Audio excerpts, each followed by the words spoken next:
বাংলাদেশের কৃষকদের 10,000 টাকা পর্যন্ত কৃষি ঋণ সুদসহ মওকুফ করবেন। তারেক রহমান তার কথা রেখেছেন। প্রায় 1,500 কোটি টাকার মতো কৃষি ঋণ তারেক রহমানের নেতৃত্বে আমরা মওকুফ করেছি।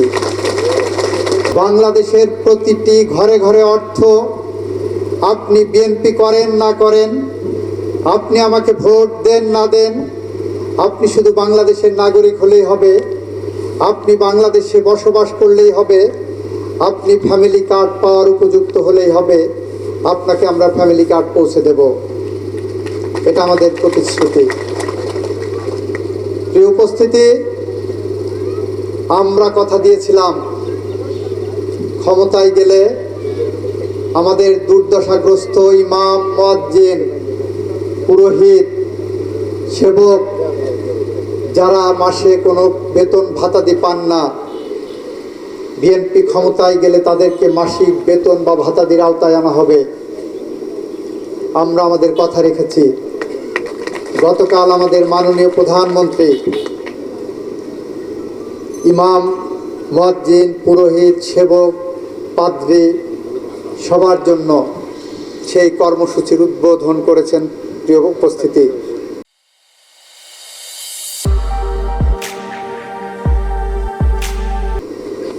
আপনারা জানেন আমরা কথা দিয়েছিলাম কৃষি কার্ড দেব। আমরা সেই কথা রক্ষার পথে আছি।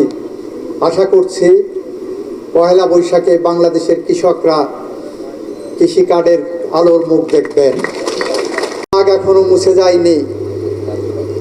আপনাদের আঙুলের কালো দাগ মুছে যাওয়ার আগেই নির্বাচনের মাঠে এসে আমরা যে প্রতিশ্রুতি দিয়েছিলাম, সেই সমস্ত প্রতিশ্রুতির অনেকটা বাস্তবায়ন হয়েছে এবং অনেকটা বাস্তবায়ন হওয়ার পথে আছে।